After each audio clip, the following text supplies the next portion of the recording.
Oh, didn't see you there. We're just about to start recording Football PM. As ever, we're back. And this time we're back together again after a long time staying in our homes and doing it over the internet.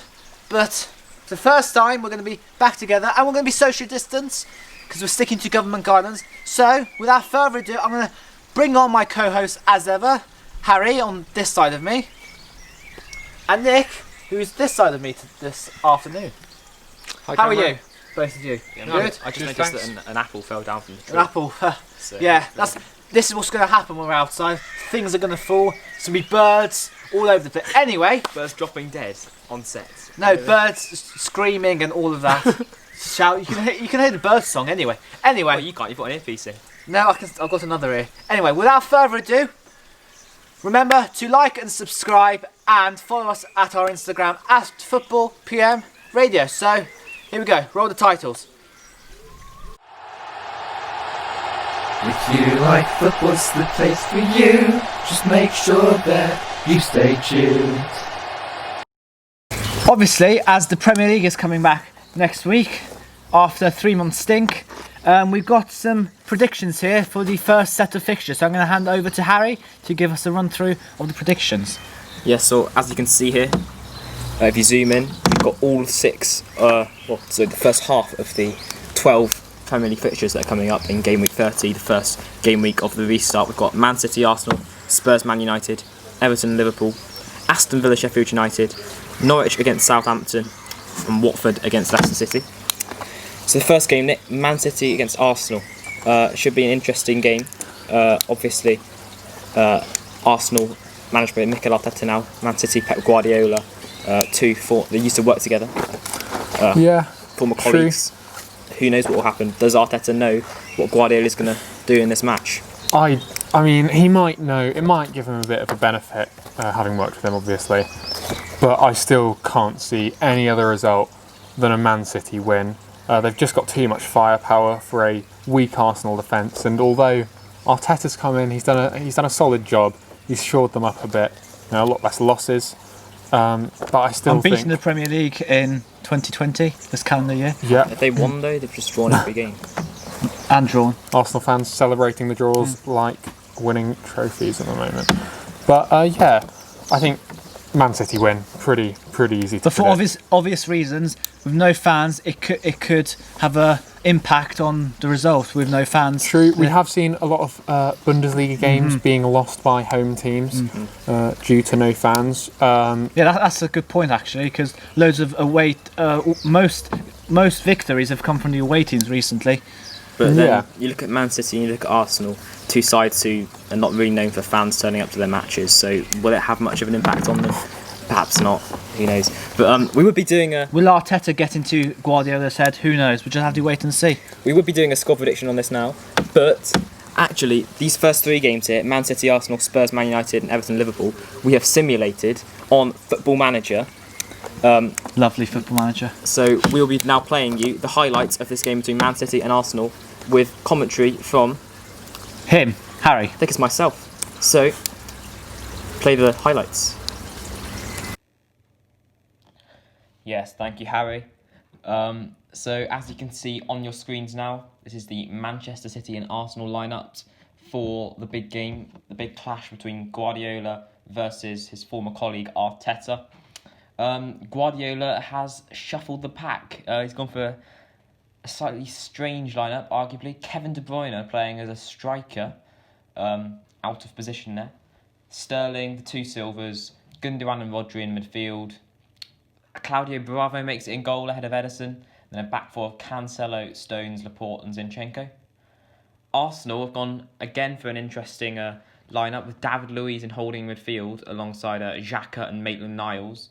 Mesut Ozil is in the front 3 alongside Lacazette and Aubameyang. So let's see how this game pans out. Now Sterling gets the ball on the left, inside to David Silva. A great ball out wide to Zinchenko. Can he find a cross? De Bruyne is in the box. Over De Bruyne's head, Bernardo Silva! Great finish, bottom right of the goal. Leno dived, but he couldn't get to it. 1-0 Man City. 5 minutes later now, Cancelo with a throw-in. David Silva whips it in. Sterling's head! A great header from Sterling. 2-0 Man City now. 2 goals in the space of 5 minutes. Is it game over for Arsenal already? Granit Xhaka, the midfield maestro though, plays it through to Lacazette. Can he pull one back? Yes, he can. Claudio Bravo dived, but he wasn't getting anywhere near it. 2-1. Arsenal back in the game. And Arsenal on the attack again here. Maitland-Niles to the maestro Xhaka. Ozil plays a great ball through. Lacazette, can he get his second? Yes, he can. Man City 2, Arsenal 2. 2 goals for Lacazette. Questionable goalkeeping there from Bravo, but he scored it. And now Sterling picks the ball up in his own half. A great run from Sterling. He goes past Mari. What a goal this would be. Can he finish? Yes, he can. Raheem Sterling, just before half-time, makes it 3-2 to Manchester City. An incredible goal there. He ran almost the whole length of the pitch. Now in the second half, both sides have made plenty of changes. And now the makeshift striker De Bruyne with the shots. Ooh, just wide of the post there. Now Kyle Walker picks up the ball on the right-hand side for City. Plays it inside. Socrates deals with the cross. It's back for Walker. And now Sterling heads home. It's a hat-trick for Sterling. 2 headers. 4-2. Surely it's game over now. And a free kick with Bernardo Silva. Gundogan's head. In the 86th minute, Gundogan's header makes it 5-2 to Man City. And that's full time. Well, that was a great game, a great win for City, 5-2. A hat-trick for Sterling, of course, including an absolute wonder goal, that solo goal where he ran from his own half. Lacazette with a brace, but it was not enough to give Arsenal that win. Disappointing. Now, at the end of these 3 matches, we will be picking the best 4 goals scored in the matches, and we will be having a goal of the game week competition on our Instagram account. So, At Football PM Radio. that's the one. So after we've shown you the highlights to all of these games, we'll pick the 4 best goals. Sterling's might be on there, just a quick hint. And we'll show those on the Instagram, and you can have a vote for which one was the best. Now, on to the next game, Nick. Tottenham Hotspur against Man United. This will be on the Friday night, the 19th of June, I believe. 8:15 kickoff, I believe, as well. Sky Sports, I believe, as well. Yes, and it will be free to air for the first time. First Sky Sports game to be on the Sky Pick channel, I believe. One of many. Well, after hearing this information, Nick, does it change your predictions for this game? Well, it is a tough game to predict because, you know, Spurs obviously have declined a lot this season.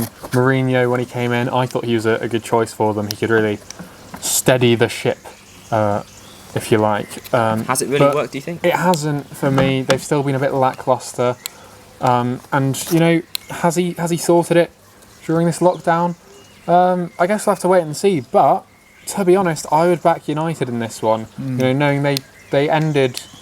that before the break they were in good form, obviously beating Man City just before lockdown began.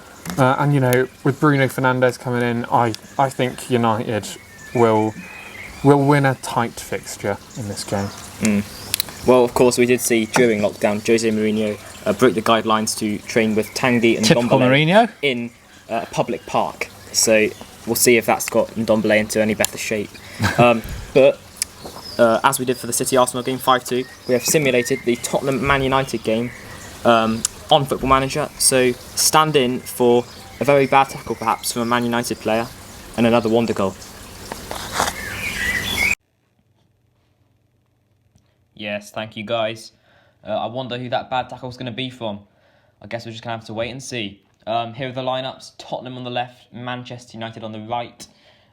Both sides have gone for a 4-2-3-1 formation. United with Fred in midfield alongside Pogba. With the usual lineup, just one sort of a strange choice. They've gone for Twanzebe at centre-back ahead of Lindelof. Tottenham Hotspur have gone for a questionable back four. They've actually gone for Alderweireld and Vertonghen, who are both usually centre-backs. They're both playing full-back, and Eric Dyer's dropped into centre-back. Lucas Moura makes it on the right-hand side, as Dele Alli does not make the starting 11. And Wan-Bissaka has the ball at right-back now, to Fred. Now Pogba. Bruno Fernandes, a wonderful pass. Can Rashford finish? Surely. Oh, stopped by Hugo Lloris. Surely Marcus Rashford should have finished that one off. Wan-Bissaka wins the ball back again, another interception to Fred. A great pass by Fred through to Dan James. Can he finish? Wow, that is a shock. Dan James has put United up after 15 minutes. An unusual goal from Dan James. Not often you see that. Lucas Moura now to try and get one back for Spurs. Passes it back to Winks. Hoops it forward, and Son's in, surely. David De Gea, what a stop from one of the best goalkeepers in the world and of all time. Fred now to Pogba. Manchester United controlling the game as the first half comes to an end. Dan James, a great ball through, Martial. He cuts back. He puts it in the back of the net, but he's been ruled out for offside. Second half now, both sides have made changes, including Brandon Williams being brought on. Williams now on the left for United. Eric Dyer cuts it out, but Greenwood! How did he miss that? You've got to say though, full credit to Lloris, a great stop. What a bad challenge that is from Brandon Williams. Surely a yellow on Lamella. He sent him off! Wow! Brandon Williams sent off, Man United down to 10 men. How is that going to change the game? Lamella's corner, Sanchez against the post and Fred away. Man United hanging on for dear life here. And Son heads home. Tottenham 1, Man United 1. A great cross from Lamella for the assist. Heung-min Son makes it 1 apiece. 10 minutes to go now. Bergwijn from his own half. He's still going. He's still running. Steven Bergwijn. It's incredible. Oh my God. What a goal from Bergwijn in the last 10 minutes. Off the post, a magical goal. Wow, that was an incredible goal from Bergwijn late on to win the match, resembling Sterling's goal that we just saw against Arsenal as well. So that Bergwijn goal will be the second goal in the goal of the week contest, which will be on our Instagram account. At Football PM Radio, just so you don't forget. It's quite hard to forget with the number of times Cameron says it. We'll put it on screen, don't worry. Carry on. Everton-Liverpool next game. Merseyside derby, of course, Nick. You're a Liverpool fan. Everton with a fairly new manager, Carlo Ancelotti, against Jurgen Klopp, who's been at Liverpool for a fair amount of time. I think it's going to be a tough one. That's what I'm going to say. Backing Everton to win this, or sticking with Liverpool? I'm sticking with Liverpool. Come on, be neutral. Be neutral. No Liverpool. Be neutral. Come on, Everton or Liverpool. Liverpool. Still? Wow, okay. I think Everton have a good chance of stopping Liverpool winning, honestly. Because they've got Ancelotti, who's won the Champions... Ancelotti was there when the Liverpool reserves beat Everton in the Cup. True. And also, let's not forget... To be honest, I've forgotten most of the fixtures before lockdown, so I don't even know what game he's talking about. Cameron, let's not forget Jurgen Klopp has also won the Champions League and also... Once. The last... With Liverpool. The most recent season of the Champions League he's won as well. But he's out. Yeah, I don't think... League, but yeah. I feel like, I mean, Liverpool, I expect them to come back hungry to just get that title win over the line. I think they'll want to do it as quickly as possible. I just think Liverpool, the players have been keeping in shape over lockdown. Be the first one to be celebrating with our fans. Be first team to celebrate with our fans in the stadium winning the title. Anyway. You know what? Everton, they've got no pressure on them. They're a mid-table side.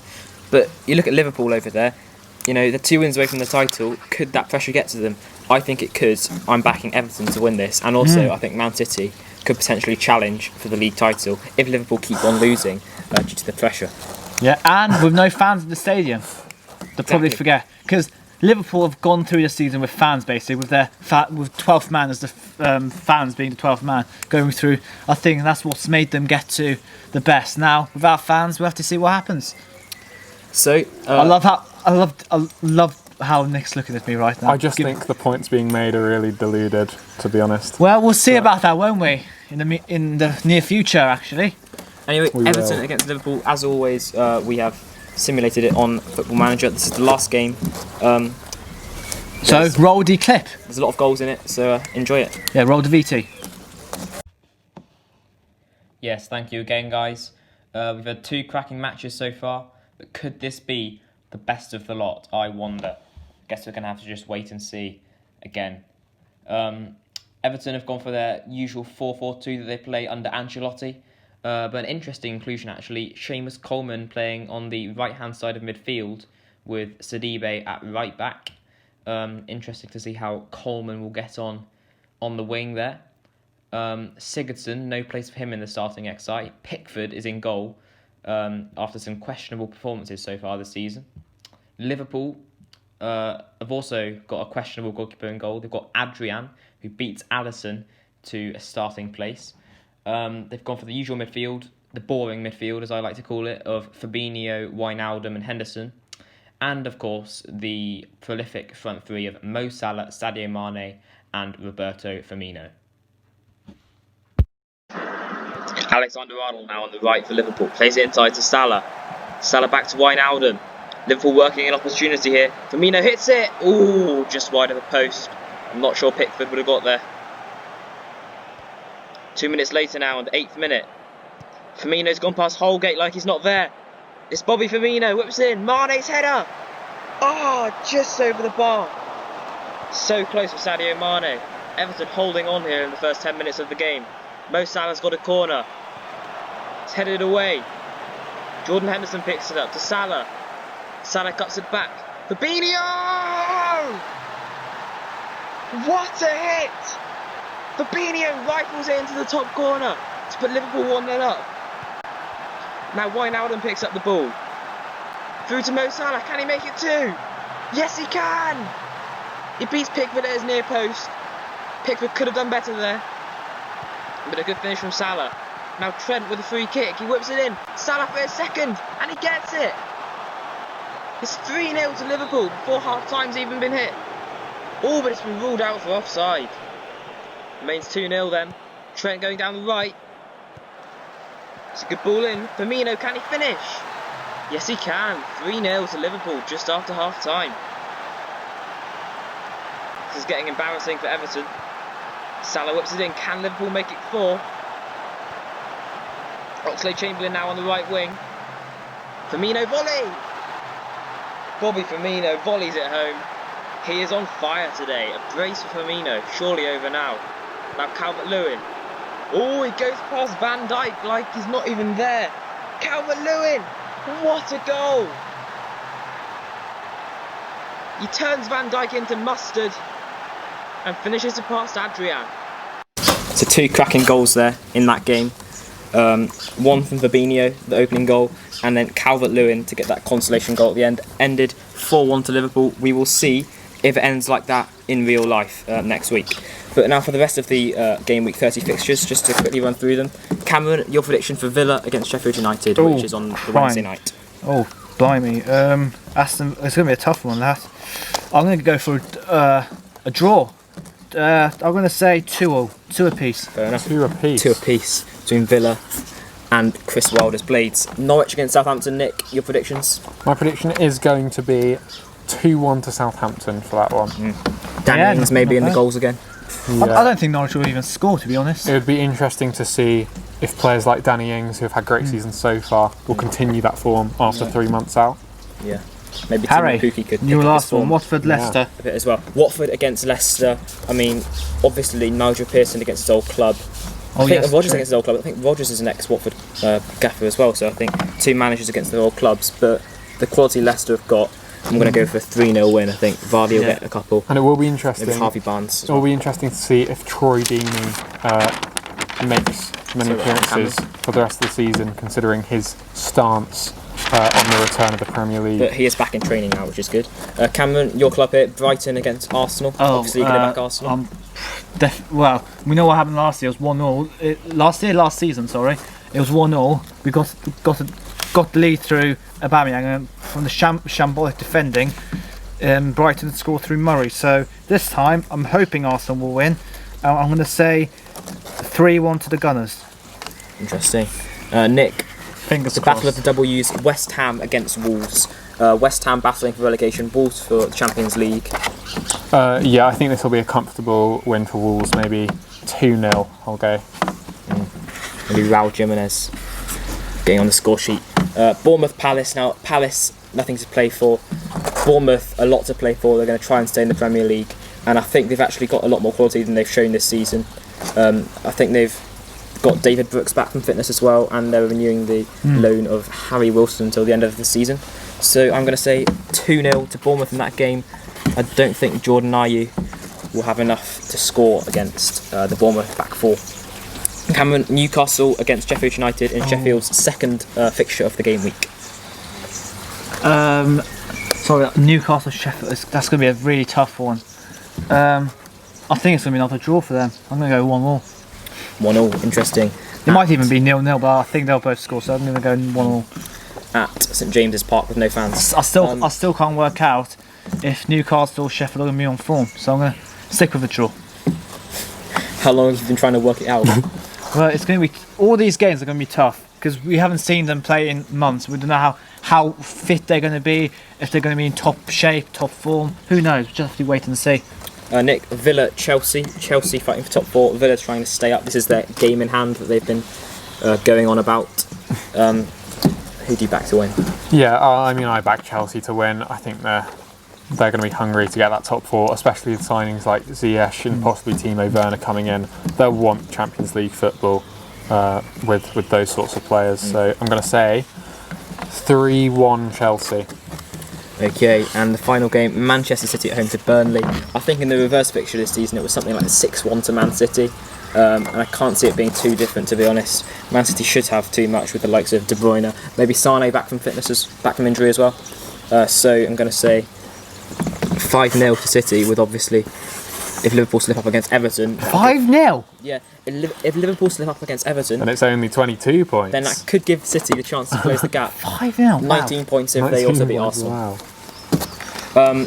So, as I said earlier in this, the Football Manager Goal of the Week competition will be running on the Instagram account. At Football PM Radio. The 4 options for Goal of the Week are Raheem Sterling, I think it was his second goal against Arsenal, Steven Bergwijn's winning goal for Tottenham, Fabinho's opener in the Merseyside derby, and Calvert-Lewin's consolation goal. So go and vote on that, and now that will bring us on to the next part of the show, won't it, Cameron? Yes, and that will be... The numbers game? The numbers game. Competition.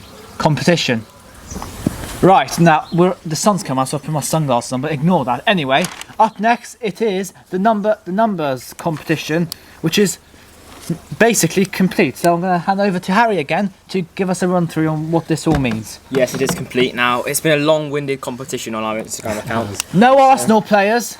No. I should put in there for some reason. Hector Bellerin got close. He was very close to beating Matt Doherty at the number 2 position at right back. But Matt Doherty did win it in the end to get that Wolves man in the side. So here's the team. We started with number 8 and we ended with number 5, which finished last week. So let's start with who we think should be in the team, shouldn't be in the team, and who could replace those that shouldn't be in the team. So Alisson, number 1. Nick, have you got any arguments with that? Obviously, Edison, number 31. That one debatable one, maybe David De Gea. Yeah, I don't think there's much of a debate here. I think the 2 best... Leno, is he even number 1? Yes, he's a number 1 Just actually. about. He moved last season to number 1. Yeah, he was 19, then went down to 1. I see. Well, yeah, to be honest, I think Leno deserves an honourable mention, but he's done well this season, you've got to say. He has, but I don't think he comes close Leno's got better from when we signed him last season to this season. He's got 10 times better. But anyway, carry on with your point. Yeah, no, I mean, I totally agree with you. Yeah. But I don't think he's still not at that Edison, Alisson level, who I do think are the top 2 keepers in the Prem. De Gea used to be up there, easily, but... Maybe Leno can be in the top, so I think this is top fair. 10 or something. I think last season Edison was the best goalkeeper, but for me he's dropped off a little bit this season, so Alisson's the best, even though Edison wears the number 31 shirt. Alisson actually beat Dean Henderson in the final. Wow, so great season for him. Dean Henderson. There's been some good goalkeepers this season, I must say. So let's go on to number 2 now. I mentioned it earlier, Doherty. He beat Bellerin in the final. Now, we did disqualify Kyle Walker from this due to his antics during lockdown. But we're trying to get him onto the show as well, but that's another story. I mean, it's arguable. He's not even the starting right back for the Republic of Ireland, I think. I think Seamus Coleman starts. So it is a debatable one to have him as the right back in the team. But he obviously he's got some goals and assists from right wing back for Wolves. Nick, do you think anyone else deserves it more? To be honest, I do think that Kyle Walker should probably be in this over Doherty. But I do like Doherty a lot. He's been great for Wolves for the last couple of seasons. But also I think Antonio Rudiger deserves a mention, in my opinion.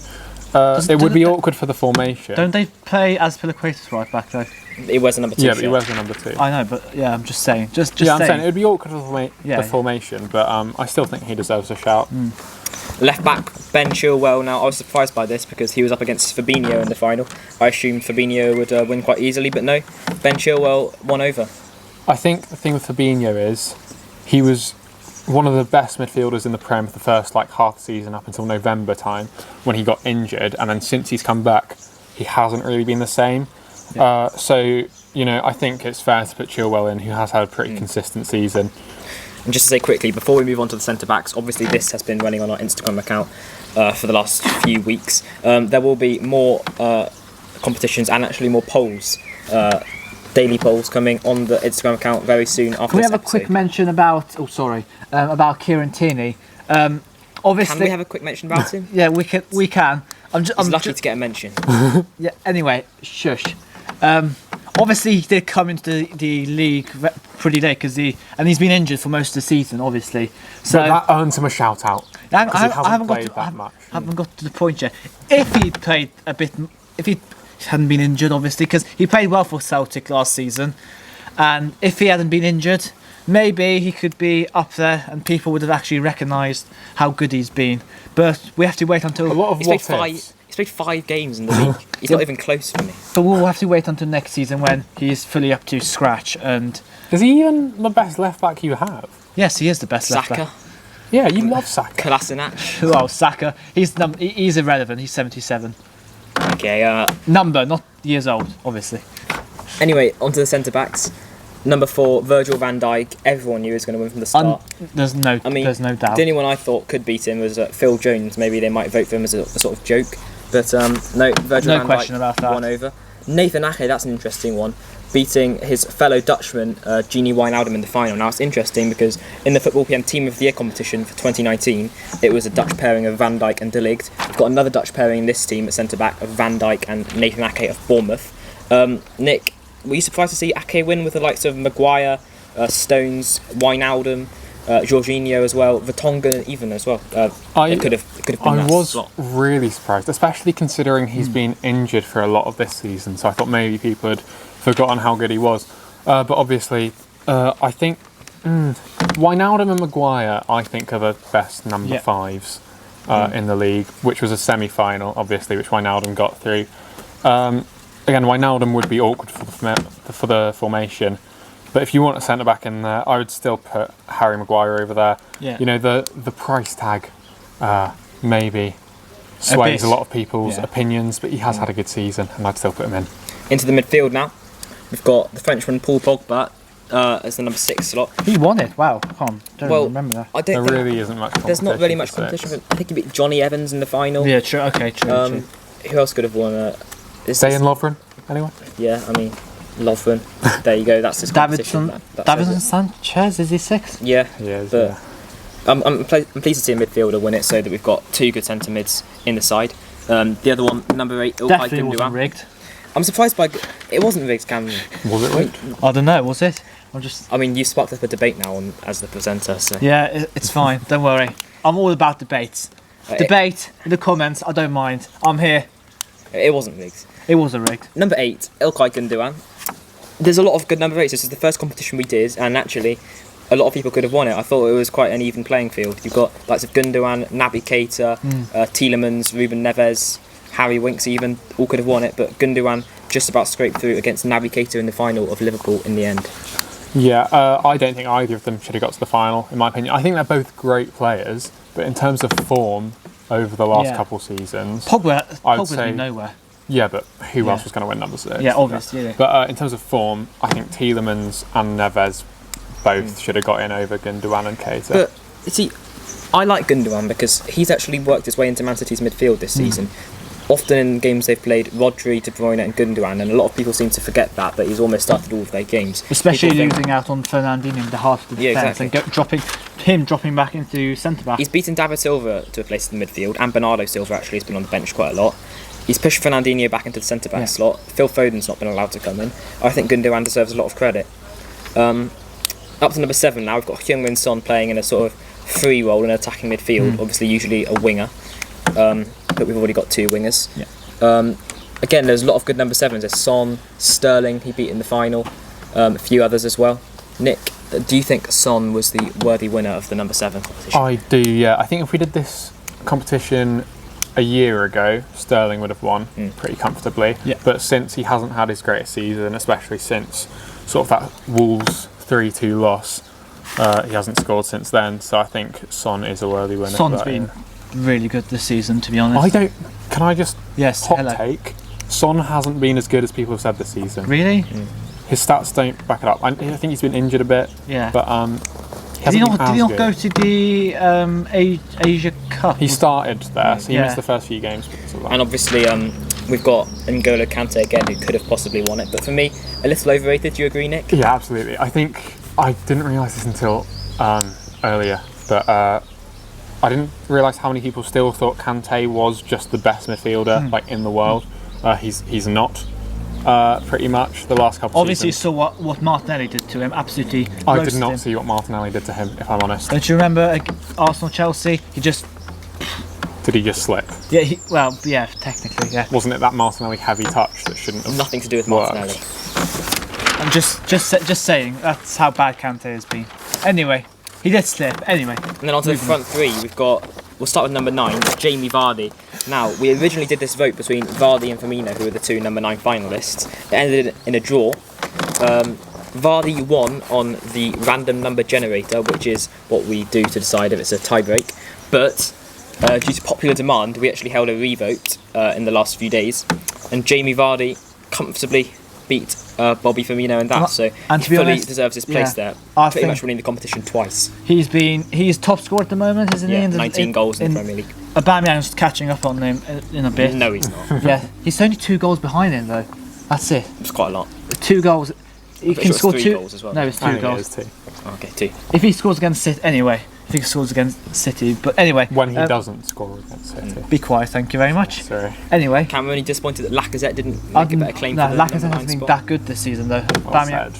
yeah. No, honestly, he hasn't been that good because Aubameyang's been leading Arsenal the whole of the season. Has That's- Lacazette been actually playing up front this season? Because Aubameyang Yeah. always plays on the wing. Who's yeah. Yeah, I mean, Lacazette's been And up Nketiah's front got most. into the side recently a little bit. Yeah, Lacazette's been on the bench before the Lockdown. the mid-season break, as we're calling it at the moment. lockdown. Whatever. Yeah, and Nketiah was well ahead of Lacazette for about 5-6 games, maybe even 10 games. Anyway, Now that just leaves the wingers. hang on, I haven't Oh, finished sorry, my point. sorry, Cameron. Go ahead. Firmino, Vardy, 2 top strikers to be honest, but Vardy, he fully deserves his place there. He's been scoring goals, banging in goals for Leicester. There's no question. So you've got Sadio Mane here on the left wing.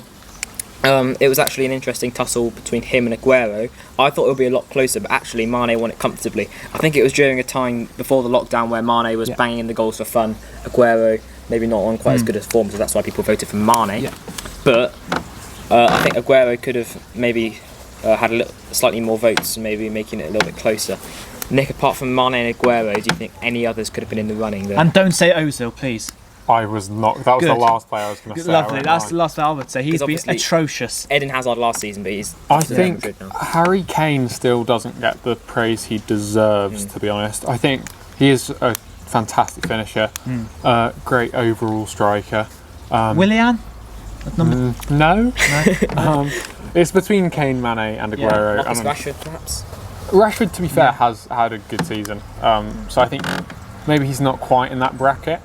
I think of Mane, Rashford's, Aguero and Kane. I think Put it that Rashford's way. done better in this calendar year compared This to calendar year. He was he's been injured all of this calendar year. Has he? Yeah. All right, last calendar year. Okay. Honestly, guys, viewers at home, I've literally forgotten what happened before lockdown in the football.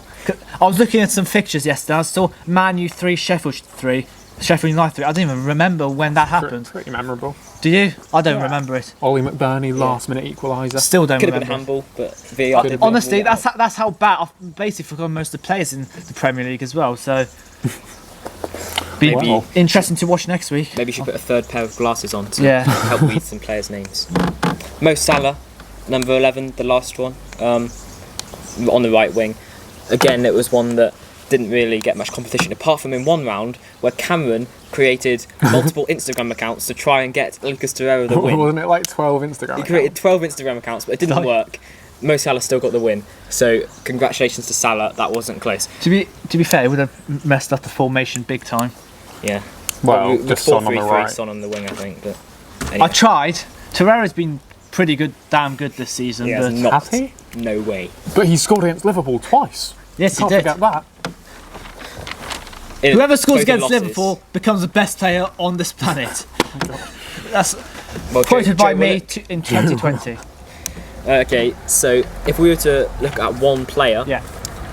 in this team, because obviously a lot of people are saying Kevin De Bruyne is the best player in the Premier League at the moment, but he does wear the number 17 shirt, so he's not in this competition. One player on this sheet, who would it be? Now, obviously, It's going to be between you've got Van Alisson- Dijk, Mane, Salah, Alisson, probably the best, all play for Liverpool. But Nick, if you were to pick one, who would it be? I would. Without being biased, He's just said that all of the. All four of I the know. candidates play for Liverpool. Without being biased, I will pick Virgil van Dijk. lovely. I've got to agree with Oh, you. I've got to agree as well.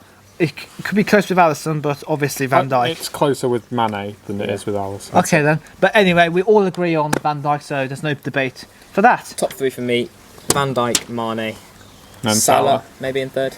I think so. Go on then. We'll give Salah, even though Pepe dribbled past him this season. Pepe dribbled past Salah. Salah. That's right. VVD. Van Dijk, I mean. So that's the team. As I said, in the near future there will be more polls and There will maybe be. a new competition coming on the Instagram account. On the at Football PM Radio, which will pop up on your screen right here. Thank you over the last few weeks for taking part in this competition. Over the last year. Yeah, pretty much. We had a bit of a break from it as well, where we just couldn't be bothered. Sorry about the noise behind It's us. the 3 o'clock bells, yeah, is it's that the 3 o'clock actually. We're recording this on at 3 o'clock. We're Yeah. going. It's actually first game to be shown on BT Sport at 3 o'clock will be Brighton versus Arsenal, the first ever 3 o'clock game to be televised. In Exciting fact, That is- times. Just fantastic I mean, news. if it was 2 o'clock, I wouldn't watch it. but I'm just saying to the viewers, the first time a 3 o'clock game's been shown in England, which is a Premier League match. Nice. Obviously, telling us. 33 out of the 94 remaining games will be shown. 92. 90, including the Man City and the 2 midweek games next week, it adds up to 94. I They've think been, it's still 92. no, it'll be 94. Well, it's 9 game weeks plus 2 games, so I'm sure it's 92. No, trust me, I've worked it out myself about 20 times because I was unsure. It is 94. 33 out, 92? 33 out of 94 games are being shown on TV. That's the end of that. Anyway, Okay, moving on to the next thing. Yeah, so as Cameron just said, 33 of the 92 games are 94. 33 of those games are being shown on the what was it? On Across Sky? On BT. across Sky, Across Sky, my bad. across Sky, BBC, and Amazon Prime Video. Because BT, yeah, shout out to you, not showing any games for free, you mugs. Thanks, Cameron, again. Because they'll be watching. The BT Yeah, episode. I'll Yeah, make yeah. sure they watch. I'll be tagging them. Tagging them onto the Instagram post. Great that they'll be watching this and they'll be taking in your comments and they'll Anyway, just change their minds. I think we should get a move on. Yeah. On to the next Coming up thing. next, it is score. So, next up is score. The first thing we're going to be doing is the questions, and Nick will be doing it for the Liverpool fans this afternoon. So, Harry, over to you. I'm going to jump off camera, and Harry, you do the questions for Nick for the Liverpool fans. Good luck. Yep, Cameron's going to go and say hi to the socially distanced Liverpool fans in the front. He's going to be getting ready to. He's going to get ready to be going in goal for the volleying. I am. Okay, Nick, 10 questions. Yeah. Each correct answer gets you 10 seconds for the Liverpool fans. Okay, Are you ready? I'm ready. Question 1. No lifelines, by the way, in this. Okay. Who wore the number 5 shirt for Liverpool in the 2009-10 season? Ooh. I've got a question. Have you got these questions off Sporkle by any chance? Nope. Because I recognise that question off Sporkle. I actually made it Number last 5. night, Cameron, thank you. Okay.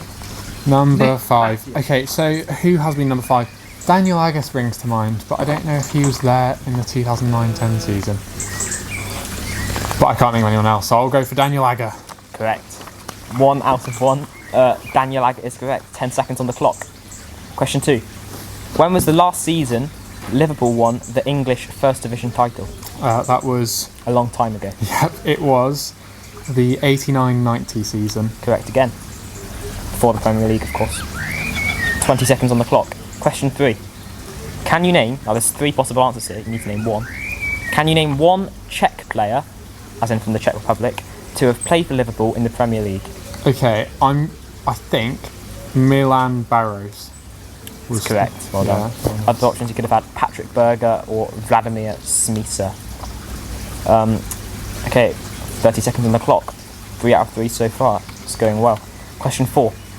Who is the highest scoring Liverpool player on FPL so far this season? Oh, it's Mo Salah. I Correct think, again. yeah. The highest scorer in the whole of the Premier League as well, with 186 points. 40 seconds. Question 5.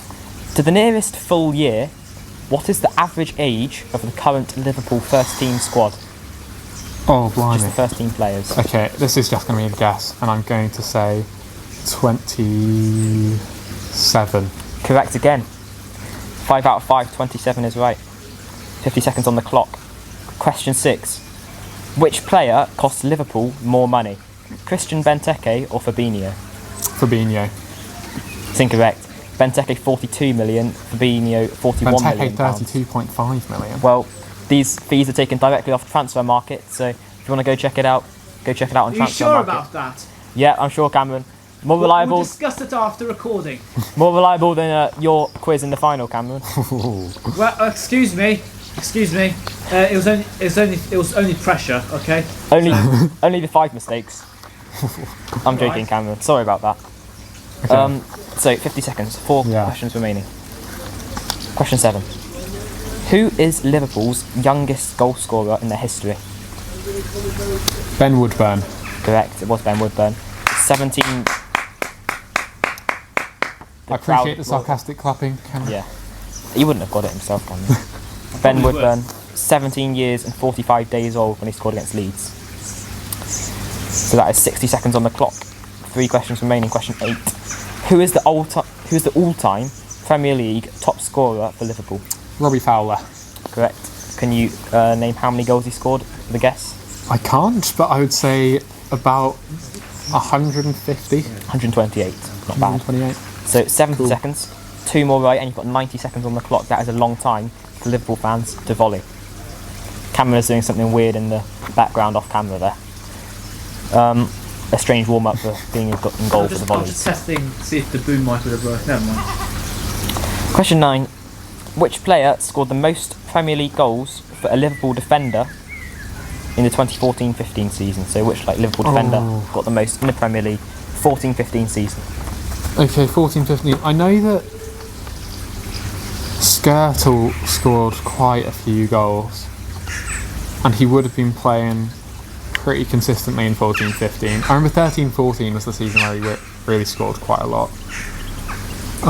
Is there anyone else that might be in with a shout?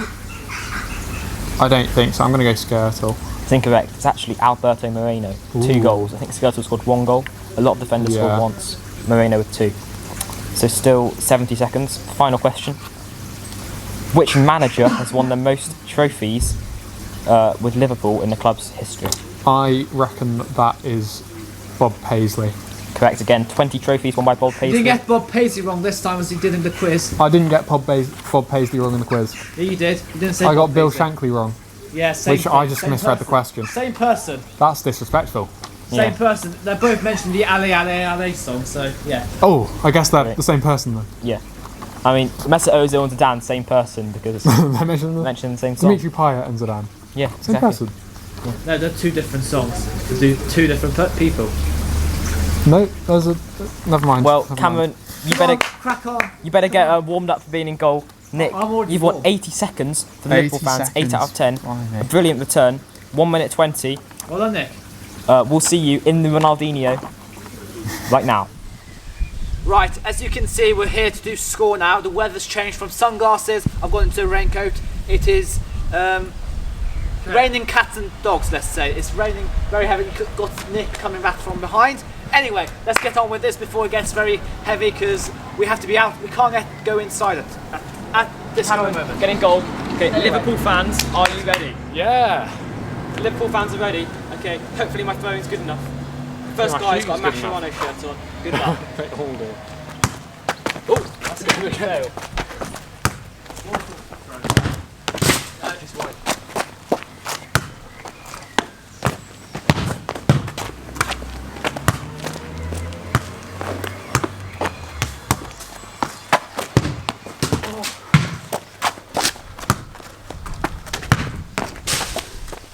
Pass the balls back. Okay. Cameron, lead the ball. That's his first goal. One goal so far for the Liverpool fans. Oh, that was a powerful effort. Excuse the language, but that was. Oh dear.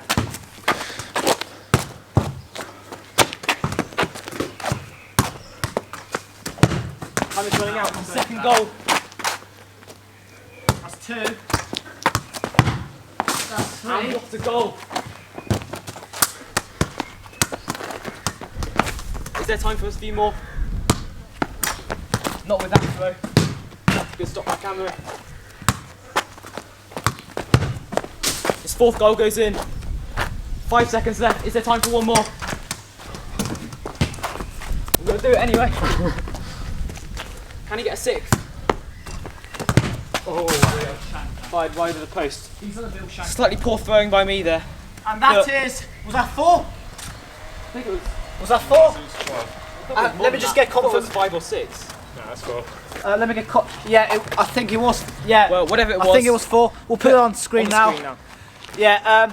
Up next, it is the Premier League debate. So, up next, we're going to have a Premier League debate. What an incredible performance by Nick, by the way, in that round. But I'm going to hand you over to Harry, as ever, to tell us what is going to happen next in this Premier League debate. Yes, so we are going to run through the team profiles of all the clubs trying to get into the Champions League and Europa League spaces, and also all the clubs in a relegation battle. Now, we've left Liverpool and Man City out of this, as we're assuming that Liverpool will win the league, even though I still think there's a chance for City to win the league. And just we've left out a few of the mid-table sides as well, as they haven't really got much to play for. So we'll start with Chelsea. So as you can see now on your screen, this is the Chelsea team profile. Now, that's the sort of best lineup, you might say. So as you can see there, a strong midfield with Kante, Jorginho and Kovacic. Currently 3 points above Man United. Cameron, what do you make of those fixtures there? Obviously 4 in the easy section. 4, yeah. I think 3, 6, 9. Yeah, I think they're going to get at least 15 points out of those tough ones. They're gonna. I think they probably will lose to Liverpool and they're going to lose to Man City. But I think they could beat Wolves. Personally, Nick, what do you think of those fixtures coming up? Do you think they might beat any of those difficult fixtures that you can see there? Personally, I think the easy ones are really easy to get 3 points. So I don't know, what do you think, Nick? Yeah, I can see them beating Wolves, definitely. Yeah. Liverpool and Man City. It depends. The Liverpool game will be quite late in the season. I expect Liverpool to already have it wrapped up. But, you know, a Klopp side I'd expect to still go for blood against Chelsea in that game. But who knows? I think, the easy games, you can't see him dropping many points in those. And as I said earlier, Chelsea are hungry to get top 4. You know, they're clearly a club on the rise, having a bit of a rebuild, getting in Ziyech, possibly Timo Werner. So I think they'll be hungry for that Champions League spot, and they'll do quite well to get it. All right, well, the side, as you can see on the standings just behind them, is Manchester United. So this is the Manchester United team profile. Now you can see they play a 4-2-3-1 formation. I've included Fred in there, and Dan James, but I think there are probably better options in the Man United squad than those two. But if you look at the fixtures, you've got 4 easy, 4 medium and 1 difficult, so arguably even easier than Chelsea's. And if you look at the current standings, they're actually only 3 points behind Chelsea with better goal difference. So if they can just slightly improve on that form with those easier fixtures, and some of those players you can see in the starting 11, maybe like Pogba and Rashford back from injury, start to fire in some goals and assists, then they might be able to do slightly better. Nick, do you think they'll be able to catch Chelsea? I think it depends. Man United playing at their best are clearly quite a good side. We've seen it against teams like City this season, but I still think that they just might be a bit too inconsistent. Like they've got Brighton, Villa, West Ham, Bournemouth. these teams are all teams that I could see, if they're not at their best or something, I could see these teams nicking a point or something, you know, if they're not at it. So it depends which United turns up the rest of the season. Personally, I don't think that they'll quite make top 4. But Man City, obviously, with their possible European ban, 5th place could maybe be a Champions League spot as well. True. But could it be a weakness for Man United that they've got quite a few easier fixtures, because they do seem to perform better against the top 6 clubs? Yeah, absolutely. I mean, obviously, the only one categorised as difficult here is Spurs, which is one of the first fixtures for them, first one. Yeah. So after that, they need to win that, really, I think. But after that, you can see them they need to stay focused, basically. They need to have their mind set on top 4 and just battle their way through it. Yep. Now we go one position down in the table. Yep. So this is the Wolves team profile. Similar fixture difficulty to Man United, with 4 easy, 4 medium and 1 difficult. Obviously a very different formation with that 3-4-3. As you can see there, with Traore and Jota and Jimenez as a very quick and powerful and clinical front 3, actually. And they've been defensively sound as well with that back 3. Cameron, looking at those fixtures, Arsenal at home has actually been categorised as a medium. Really? Wow. Not a difficult one. I honestly think that they could beat us at their own place, because that's what happened. They beat us. They beat us 3-1. So I think we could lose that. It depends on the team both managers pick, and it depends, because there's no fans. It depends about that 12th man being there to support and being behind with the chance and everything to help them get over the finish line. But personally, I would think Wolves could easily beat us. And the other games, Chelsea, that's going to be a tough one. But again, that could be a draw. The easy one, I expect them. I see here you've put Everton as an easy game for Wolves. I think that could be a draw as well. But Everton could also win that. So Wolves, we'll have to see what happens to Wolves, personally. Nick, what do you make of their chances of top 4, maybe Europa League? I think that they'll get Europa League, especially if the City European ban is upheld. But I don't see them gaining on Chelsea. 5 points off as it stands. I can't see them gaining 5 points on Chelsea in their remaining fixtures. Especially, I guess they do have Chelsea to play. That's going to be a must-win for them if they're serious about getting top 4. That will show real intent if they can get a result there. But if they don't, then I think the top 4 dream is over for Wolves. And now we move a position down. This is Sheffield United's profile. Now they have got a game in hand, however, so if they win that, they will go to 5th above Wolves and Man United. They have got 10 games left, as opposed to most teams having 9. They've actually got 6 away games and only 4 games at home, as you can see there on the fixtures. 4 easy, 3 medium, 3 difficult. But maybe, we've seen in Bundesliga there has been an away advantage so far this season. So Nick, obviously with those 6 away fixtures just compared to 4 home fixtures, do you think that it will be good for Sheffield United to play away from home, especially bearing in mind they've actually been better away so far this season than they have at home?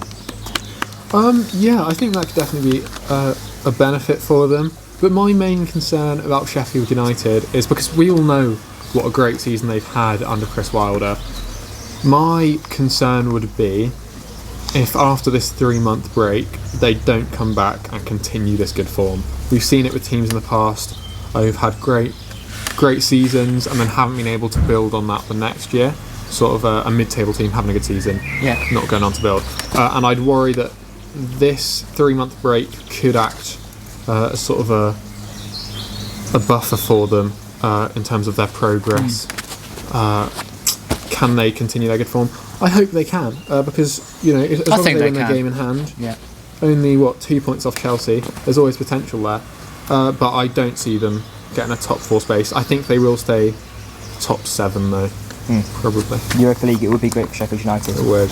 Now to the next team profile. Just about getting into this list of possible Champions League qualification teams is Tottenham Hotspur. They're in 8th place, but they have played 29 games, so if Arsenal below them win their game in hand, then they'll drop down to 9th. Which we will. Against Man City? Yeah. Well, as you can see there, remaining fixtures, similar difficulty to They do have Man to play United. Arsenal, don't they? As well. Yes, they do, Yes. at home. But it could be a neutral ground, of course, that game. TBC. Similar difficulty to Man United and Wolves in that fairly easy fixtures overall. 4 in the easy category, 4 medium and 1 difficult, as you can see on your screens there. That 4-2-3-1 formation as well. They could improve in the latter stages of this season, because obviously you've got Kane and Son back, and also you've got new signings in January. Well, Bergwijn was a new signing in January, and Lo Celso only really came into the team in about January, so that could really benefit them, especially with those fairly easy. I'm not going to talk about them, so that's Nick's job. I'm not talking about them. Okay. I'm just worried that Just to say, Spurs always bottle it on the last match day of the season, so as they always do. Nick, over to you. Thanks, Cameron. Sorry. I don't think Spurs have it in them to mount a challenge for the top 4. I think maybe they can get Europa League football, but it's going to be hard for them. Mourinho doesn't seem too happy with his job, I guess. He doesn't seem excited about They made a mistake Spurs getting rid of Pochettino. Oh yeah, personally. absolutely. I agree, yeah. I just can't see them building a set of results that will be enough for them, really.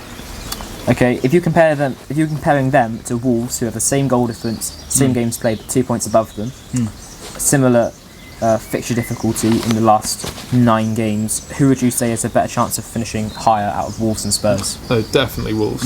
I just think that under Nuno, they've got this positive sort of energy around them. They're all hungry for winning. A club on the rise, very much. Tottenham Mourinho sort always of parks the on a bus, to be decline. honest. And so I just think Wolves are a more positive-minded side that Exactly. have a better chance. And the final side, very much scraping into this run, is Arsenal.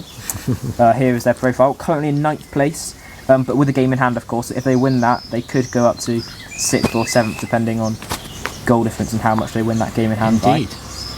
A fairly difficult set of fixtures in the run-in. They've got 3 difficult games, as you can see there: Spurs away, City away, and Liverpool at home. But 5 easy games as well, so sort of a mixed bag for Arsenal there. Cameron, that starting 11.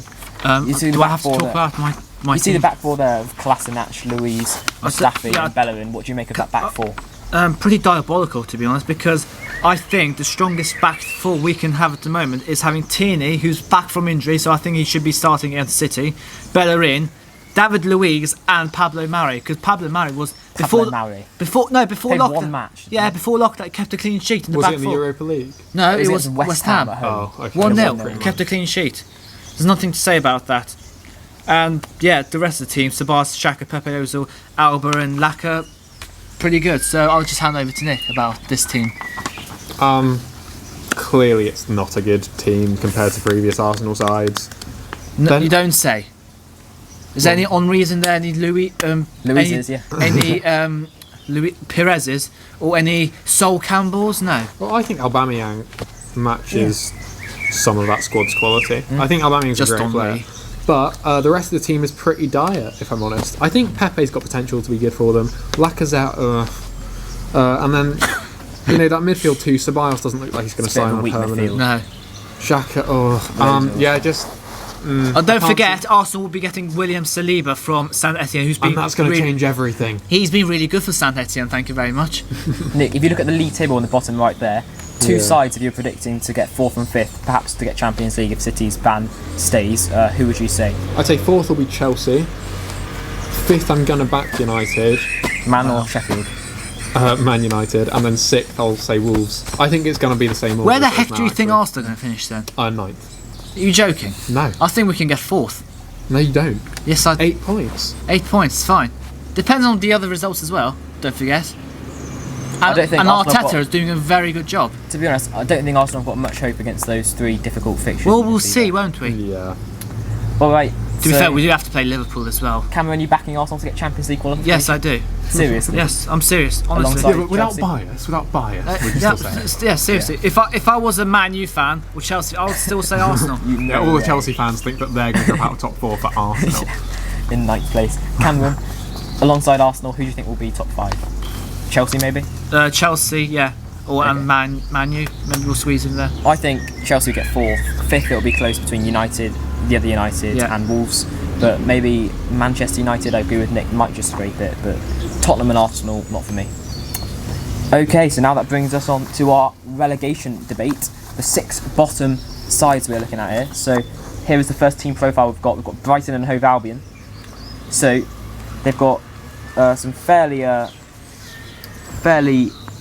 easy-ish games remaining, but then you've got Liverpool, Man United and Man City all at home as well. So again, a bit of a mixed bag. Another thing, they always seem to like mix their formation up as well.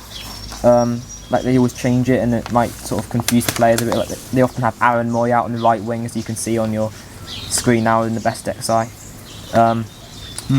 Dan Burn at left back. Is he really suited to being a left back? I'm not sure. But then, if you look at the league table on the bottom right, Nick, they are sort of a couple of points ahead of most of the rest of the teams. So, do you think they'll have enough to stay up? I really don't know. I think that a lot. I really hope they do, to be honest, because they're a very good side. I think that about a lot of these teams, though. Like this is a weird relegation battle for me because all the sides I could look at them and say they deserve that squad's too good to go down. Yeah. They deserve to be in the Premier League. Well, apart from Norwich, obviously, because. But again, Norwich's side is good. They're not going to stay up, but Brighton, I do think will stay up. I think all these sides are going to be very inconsistent, and Brighton will probably have enough.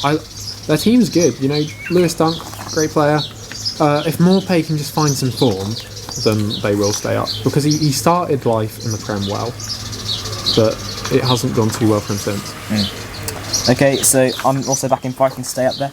Next side, the team profile, we've got West Ham United. A team that actually at the start of the season, Football PM, I think it was Series 2 Show 1 on the radio, I backed West Ham to go down. And look where they are now. Oh yes, I remember. We weren't having it. But... No. A big relegation battle for them. I think they at the time. Do you still agree with your with the old Harry Brewer decision? I do, because I've got to stick with my position that I put myself in. I think West Ham are going to go down. David Moyes they brought in, is he really good enough to keep them up? I don't think so, no. Did well with Man U. And again, I mean, they've only got 9 games to play, and their fixtures, they've got the likes of Spurs, Man United, Wolves and Chelsea to face. 3 difficult games, as you can see in the bottom left there. And they've been playing that 4-4-2 formation just before the lockdown, so I think they'll be sticking with that, but I'm not sure it's really got the quality to... Well, it might have the quality, but does it really have the team ethic and spirit to keep them in the league? If Liverpool win the league, that'll be out of it. Relegation battle is going to be very interesting to see on the final day. If it goes down to the final day, that'll be an interesting thing to be watching on your TV sets. Nick? Yeah, absolutely. I think you do look at that squad and think there's some great players in it. You know, Sebastian Haller was fantastic last season for Frankfurt. Jared Bowen was fantastic in Championship. Felipe Anderson, great last season for West Ham. But yeah, you're right. They just haven't put a set of results together and don't seem to have that team ethic. I've mentioned it earlier, but this 3-month break could benefit them because they've clearly got a lot of quality in that side. It just depends if they can use it. All right. So, do you think West Ham will stay up, Nick, or not? I backed them to stay up. I don't think so. Okay, next side, we're on to Watford now. This is their team profile. Obviously, Nigel Pearson's come in. He's adopted that 4-2-3-1 formation with... Beat Liverpool as well, first team to beat. With Abdoulaye Doucouré as a cam, or attacking midfielder, as you can see on the best XI now. Again, a mixed bag. 3 easy, 3 medium and 3 difficult fixtures, including some tough ones. Chelsea away, City at home. Arsenal away maybe less tough, but in the medium category you've also got Leicester at home as well, so that'll be a very tough game. Coming up in the first game week, I think, as well. Obviously, just outside the relegation zone by 1 goal in the goal difference ahead of Bournemouth. Cameron, yes, hello. Do you think Troy Deeney, as captain, back in training now, will have enough to keep Watford in the league? I don't think so. I don't like the guy. Move on. You don't like the guy? No, I don't like him. Okay. Great. I do think... I've never liked Troy Deeney since what he did to Hector Bellerin. Bullied him. Literally, don't you remember a couple of seasons ago, bullied him? Surprisingly enough, I don't remember that. About his hair. His beautiful hair. But yeah, Watford are going to stay up, I think. I think Pearson's shown great signs with them. They just need to find a bit of consistency towards the end. They should be fine. I agree with you there. All the predictions so far, Nick, I agree with you. I think West Ham to go down, and I think Watford and Brighton to stay up. Alright, next team profile then, Bournemouth. Now, they have played a bit of 4-5-1 this season, but I've gone with the 4-4-2 in the best XI here. And I think a big plus for them could be the return of David Brooks on the right side of midfield. Hasn't played for them all season due to injury. Obviously, they've got Harry Wilson. I didn't even realise that. Harry Wilson's also good, but with Brooks coming back in, they've got some tough fixtures. They've got Newcastle at home in the easy category, 5 medium ones, and then also 3 difficult. Just inside the relegation zone at the moment, but for me, Bournemouth and Eddie Howe with the relegation, it just doesn't mix. I think Bournemouth will have enough to stay up. Nick? Yeah, I agree with that. I think a big thing about Bournemouth this season is they've been really unlucky with injuries. You know, Nathan Ake was injured for a bit. Obviously, you said David Brooks coming back. And with their full-strength squad, if everyone can just stay fit for the rest of the season now, they should be fine. They've got enough quality, and Eddie Howe's a good enough manager to stay in this league. So, Nick, me and you have both said so far, West Ham, the only side out of those 4 to go down, which means it could be these 2 sides going down that we've got left. Let's start with Aston Villa. This is their team profile. 3-4-3 formation they've used quite a lot in the league this season. I think Aston Villa will definitely stay up. There's a bird flying over my head. I do apologise about that. At least it wasn't screaming. Yeah. Yes, and luckily it didn't poo on me. Thanks again, Cameron. But screaming on you would be the worst thing. Back to Aston Villa, a good team. So yeah, you can see there they've got a game in hand if you look at the bottom right of the current standings, but 5 difficult games in the run-in. They have got some home games, but the... You right there, Cameron? I thought you were carrying. I thought you were carrying it on. No, anyway, go ahead, Cameron. Yeah, I think Aston Villa will stay up. And personally, I think they've got a good manager, and I think Who is their manager? Dean Smith, is he good? Yeah, of course he is. Villa born and bred. Cool, he's gonna keep them up. I think the difficult games. I don't think Everton's gonna be difficult for Aston Villa. I think they can win that. The easy ones, West Ham might be a draw. I think they'll beat Newcastle, but we just have to wait and see because we don't know personally. We don't know what's going to happen with playing matches in an empty stadium. To be honest, for me, I think actually Villa quite often gain a lot of support from their fans. Their fans are quite good, so it could actually harm them a bit. Yeah. Also, they're just at the start of the season. They had quite a bad run of form, I think, and it's basically another start of the season, isn't it? So I could see it happening again, especially with the poor Hopefully fixtures. next time when we're back on Football PM, we've had a game week or 2, we can come back and debate what games are like with having games played behind closed doors. Although there will be the option to have fan noises. Yes, Exactly. yes, that'll be really good. I saw it in the Leverkusen and Munich game. It worked very well. It did. Nick, I felt like there was fans actually inside the stadium. so Nick, Aston Villa, you're backing to go down, are you as well? I am, yeah. You look at the fixtures, Really? Wow. They do not favour them, and I think it will be a damaging relegation for them. It's going to be a honest. strange relegation this year, I must say. Because Jack Grealish will leave, probably. Definitely. And it's going to be hard for them to get back in the Prem, I think, without him. So, yeah, it will be damaging. And finally, we've got Norwich. This is their team profile. They are 6 points adrift of safety. They've got 3 difficult games and 3 medium and 3 easy in their remaining fixtures, but 3 difficult: Arsenal, City and Chelsea, all away from home. So I don't see them picking up enough points there. Even like their right winger Emi Buendia, who a lot of people have said has been their best player this season. He's got 0 Premier League goals in the league. So he had a great start. He got like 7 assists in the first. Their Yeah. best player has been Timo Pukki, without you've got to have a shadow goal of a doubt. scorers, and for me, Pukki's got a few goals, but not enough to keep them in the league. Again, they started great. They were in form at the start of the season. There's but, nothing to talk about. I think their most consistent player has been Todd Cantwell, to be Yes, honest. definitely. Since he's been Buendia and consistent. Pukki's goal contributions have dried up a bit, he's been the one that has looked best going forward. But again, like, I think another damaging relegation, because they've got good players in this squad. They'll probably lose. The likes of, Cantwell will probably leave, Max Aarons as well. Timo Pukki might leave, to be honest. I doubt it. He's sort of getting on a bit. So Nick, But we know Norwich are going to be relegated. I think they know it themselves as well, to be honest. They're going down. Right, so let's pan back to us now.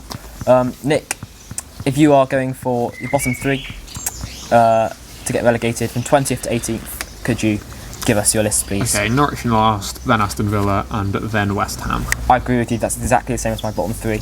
Cameron, finally. I'll go Norwich at the bottom, Watford, and Who are the other teams? Brighton, West Ham, Brighton, and Bournemouth. Bournemouth. Oh, and Aston Villa, as you say. Bournemouth. I don't want to call. It's really tricky. I don't want to say it. Just say one. Just say one. Arsenal. Brighton. Brighton. Wow. Brighton. I love Brighton, but I'm going to say Bournemouth. Brighton. Yeah, whatever. I'm not going to. I don't like relegation. Anyway, moving on to the next thing in the show. I'll hand you over to Harry for that because I have no idea. Yeah, he doesn't know what it is. I I think, don't. if I remember rightly, it's Would I Lie to You? Okay, now for Would I Lie to You? Cameron, you're guessing this time. Harry, I'm going to pass you either a truth that you sent to me earlier or a lie that I've made up for you. Yeah. This is going to be tough. Okay, Harry. There it is. We're just handing it. You could have put it on the table, but never mind. We'll let you off. Okay, I once scored the winning goal against a team captained by Luke Ayling. Wow, that's impressive. Who the heck is Luke Ayling? He is the Leeds United right back, I believe, right now. He is, yeah. Yeah. I think. I mean, Actually, I'm not gonna lie. This could be true. He's smiling as well. Take some questions. Just to make sure, ask some questions. Ask some questions. I'm gonna do this really quickly so it doesn't start raining again. When was this? I know exactly when it was. Exactly, please. It And was- which stadium? Well, it wasn't in a stadium. 'Cause Oh, it was, where was it? I'll tell you what it was. On the training ground or something? No, it was 3 years ago. Yes. Basically, When you were 13, yes. yeah. So our football team that I was in at the time, we were in like a five-a-side tournament. It was in Cornwall. Yeah. I don't know why Luke Ayling was in Cornwall, but it wasn't like an underage one. We were 13. We were playing in a men's league. Yeah. And we thought it would be like average players. I think that's why our manager put us in there because he thought it would be like average players and stuff. Right. But then turned out Right. because it was like pre-season, so there was no Luke Ayling wasn't playing his football, and at this time he was quite young, so he was only like a League 2 player or something. He like took a team of mates down, and he was also in the competition, and he obviously was the captain, and we lost 6-1. 6-1. It's not bad. It's not, I mean, but most of them were just like sort of. But you scored the goal. I did not know. No. I didn't. I I was playing in midfield. think that's back- enough for back me in the to day. know. I don't think I need But to to be ask fair, I think it could have been more than 6-1, but most of his mates were just like having a laugh. I kicking don't about, think I need any more making fun of young questions. children playing football against them, I'm- which I'm was just quite gonna- rude, I think. I wasn't very pleased. It's with it. getting rain's getting heavy, so I'm just going to go straight into the guess. What are you going to say? Yeah, I'm going to say it's. I'm going to say it's true. Okay, well, I'm going to reveal now whether it's a truth or a lie. I think it could. Rain is starting to pour. Okay, it is in fact the story about Luke Ayling and me playing against him is in fact a lie. And can I just point out, where you went wrong, Cameron, is the statement said I once scored the winning goal against the team. Oh my god, didn't even read it properly. So, Well, I got away with you it. didn't and I pick up won. on it. I'll and you only get the rush points. that. Pay the price, Cameron. Yeah, I'll only rush that because of the weather. But anyway, next up on the show, it is. Rhyming finish. Thank you. Wow, what an exciting round of Would I Lie to You. But next it's time for the rhyming finish. I need to win this. So do I. Do you? Yes. Is it a necessity? Well, I need to. It's wet. I've just won the FPM quiz. You know, True. if I lose, Yeah. I'll lose my reputation, especially if I'm losing to Cameron. Who wrote the questions? Oh, for that, yeah. Yeah, Not okay. this. Not this. No. Okay, so mainly they're rhymes. They're all footballers, whatever leagues, Thank you know. God. Not all playing right now. But, you know, just see how you do, basically. So they're retired as well. Retired players as well. Some are retired. Okay, good, lovely. Let's get straight into it. Let's get on before it starts raining. Okay. But, okay. You know, some people are never retired. No, 'cause you get always go up- to different jobs. You know, punditry, Yeah. or you could come back into your footballing We career. understand. Public figure. Let's get on with it. Because Because it's some something even drizzle become again. authors because you know they're writing their own Come on. autobiographies. So Well, they're not writing their own some people do. autobiographies. You know, it's a job to. It'd be more of a biography than an autobiography. They're just chatting amongst themselves, to be honest. Just Okay. wanna get on with it before it starts raining. Come on. Question Here we go. number one. Numero one. Numero, not one. Oh, I'm sorry. Are you lecturing me on Spanish now? Yes. Okay, fair enough. Number one. Okay, C. a former Premier League Kenyan midfielder and a current Exeter City midfielder. Boom. Victor Wanyama, Nigel Atangana. Yeah, I've Great just got play, it great after play. him. I knew it was Wanyama. Okay, number two. That was a good one. 1-0 to Harry. How many are there? That's 5. Oh. Uh, It's best. Yeah, okay. arguably the greatest player of all time, and an injury-prone Barcelona player. I've got it. Is it Pele Dembele? It is 2 for 2. Dembele? Usman. He's injury prone. Yeah, he's injured all the time. That's why he's not good for them. He's always injured. Okay. Fair Okay, this one, I mean, to be honest, this one we may have had in a past show. I can't remember. Oh well. But, who cares? Who gives? number 3. Damn. Okay. An English centre-back in a relegation spot and an in-form English forward outside of a top 6 club. Okay, I've got it. Yep. Tyrone Mings, Danny Ings. 3 for 3. He's already I won. was thinking of Lewis Dunk for some reason. Not in a relegation Lewis spot. Dunk, Dominic Calvert-Lewin. Okay, number 4. He's won anyway. He has, yeah, but you know. Just wanna play for, fun? just for Goal consolation. difference. Okay, number 4. Consolation. Number 4. A former Stoke player known for his throw-in assists No idea. and No. No idea. and a former Liverpool player turned Sky Sports pundit. Got it. Yeah, Rory Delap, Jamie Redknapp. 4 for 4. Oh, I didn't know. Who the heck is Rory Delat? Long throws. Yeah. I don't know. Stoke midfielder. Only long thrower I know is the Iceland guy who knocked England out. And his name is... No idea. Gylfi Sigurdsson, correct. No, it's not him. It wasn't him. Okay, number 5. This one's not. One of these aren't a footballer. It's You related said to they football, were though. though. Yeah, well, I wasn't really paying attention. Idiot. Related to football though. Oh, good. You're Good. 4-0 down. Okay. Nothing to play for really. Just a whitewash for Harry. Okay. A forward who was in our numbers team of the season, whatever you want to call it, earlier, and a self-proclaimed nickname from a Premier League manager. Can you repeat that again? Does that mean he gave the nickname to himself? It does, yeah. Repeat So a it. forward that was Yeah. Okay. I got that was second in our bit. Second bit. I got that. and then a self-proclaimed nickname. Oh, I've got it. From it, yeah. Heung-min Son, the special one. Correct. Oh, no. 5-0. Well done. Congratulations. I would give you a handshake, but we're not allowed. So do a virtual one. Virtual handshake. Very virtual. Congratulations, Virtual. Harry. Yeah. And that, the clues in the name, rhyming finish, so that concludes the show. So now on to Cameron's outro. Right, that was a cracking show.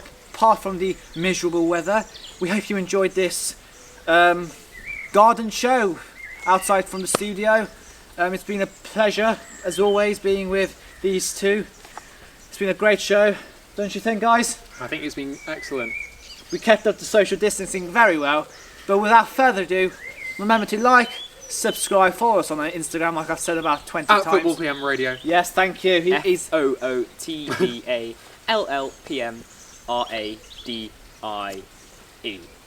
Let's do it again.